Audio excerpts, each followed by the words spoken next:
नमस्कार दोस्तों, तो कैसे हैं आप। मैं संजय गुप्ता। दोस्तों, कबीर जी की बहुत ही सुंदर सी पंक्तियां हैं, बहुत ही सुंदर बात उन्होंने कही है।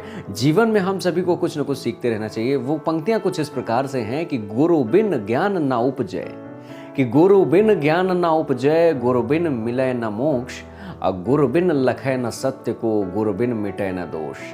अर्थात ये पंक्तियां कहती हैं कि जो गुरु होता है उसका जीवन में कितना बड़ा महत्व होता है, वो साफ साफ इन पंक्तियों से आप समझ सकते हैं कि गुरु बिन ज्ञान ना उपजै।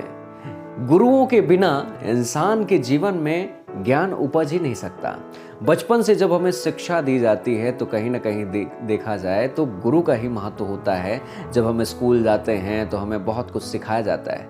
हम अज्ञानतावश स्कूल जाते हैं, लेकिन वहाँ जाने के साथ ही हमें जैसे जैसे हम बड़े होते जाते हैं हमें ज्ञान होता जाता है। ज्ञान हर एक चीज का होता जाता है। ठीक उसी प्रकार इन पंक्तियों में बात कही गई है कि गुरु बिन ज्ञान ना उपजै, क्योंकि एक गुरु का महत्व अपने जीवन में देखा जाए, जो हम ज्ञान और अज्ञान, जीवन में क्या सही है क्या गलत है, हमें तब तक इस बात का ज्ञान नहीं होता है जब तक हमें उस चीज के बारे में कुछ जानकारी ना हो। कहने का तात्पर्य यह है कि हम ज्ञान के वजह से ही यह सारी चीजें समझ पाते हैं कि कौन सी बातें सही हैं, कौन सी बातें गलत हैं। क्योंकि कई दफ़ा ऐसा होता है कि जो पढ़े लिखे नहीं होते और जो पढ़े लिखे होते हैं उनमें फ़र्क बस इतना सा रह जाता है कि बिना पढ़े लिखे हुए जो लोग रहते हैं वो अपना डिसीजन जो होता है दूसरों की वजह से लेते हैं, दूसरों से पूछ कर लेते हैं। आप सीधी सी बात, एक छोटा सा एग्जाम्पल की बात करता हूँ कि अगर कहीं पे भी गांवों में सभा लगी हुई है और जो शिक्षित लोग नहीं हैं उन्हें जो बात समझा दिया जाए वो बात वो समझ जाते हैं। कई दफ़ा ऐसा होता है, इसी के चलते कुछ बहुत बड़ी कंपनियां हैं और कुछ ऐसे लोग भी रहते हैं कि गांव वालों को बीच में जाते हैं, नए नए आकर्षक ऑफर दिखाते हैं, पैसे को डबल करने की स्कीम दिखाकर चले आते हैं और वो उन पर विश्वास कर लेते हैं, भरोसा कर लेते हैं।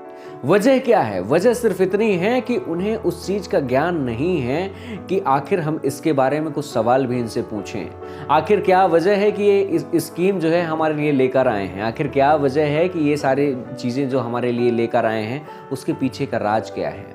दोस्तों, और जिसके पास ज्ञान होता है वह सवाल पे सवाल करता है, तो जो भी आपको लालचवश आपके पास आता है, कहीं ना कहीं देखा जाए वह भी आपसे समझ जाता है कि यार इस व्यक्ति को चूतिया बनाना मुश्किल हो जाएगा, इस व्यक्ति को बेवकूफ़ बनाना मुश्किल हो जाएगा। इसीलिए जीवन में ज्ञान जब तक हो, ज्ञान अर्जित करने की कोई उम्र नहीं होती। आप जीवन के आखिरी पड़ाव तक ज्ञान अर्जित करते रहिए। ऐसा नहीं है कि स्कूल में ही ज्ञान मिलता है। आप डेली के न्यूज़पेपर से ज्ञान ले सकते हैं, टीवी के माध्यम से जो भी ज्ञान की बातें बताई जाती हैं, न्यूज़ चैनल हो गए, भक्तिमय कार्यक्रम हो गए, कुछ ऐसे भी चैनल हैं जहां आपको ढेर सारा ज्ञान मिलता है।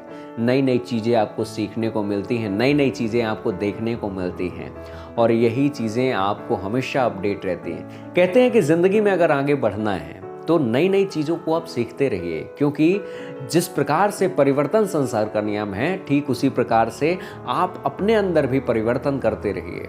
पुराने दौर को भूलिए मत, नए दौर को सीखते रहिए। और नए दौर में जो चीज़ें चल रही हैं अगर उन्हें आप सीखते हैं तो यकीनन ज़िंदगी में आप एक अच्छे ज्ञान के स्रोत हो सकते हैं। और हमेशा अपने ज्ञान को बांटें। जिस भी व्यक्ति को जिस चीज़ के बारे में जानकारी नहीं है उसे आप बिल्कुल साधारण तरीके से आम तौर पर बैठकर आसानी से समझा सकते हैं। सो दोस्तों, यह वीडियो अगर पसंद आया हो तो बहुत बहुत शुक्रिया, बहुत बहुत धन्यवाद। मिलते हैं अगले वीडियो में, तब तक के लिए नमस्कार।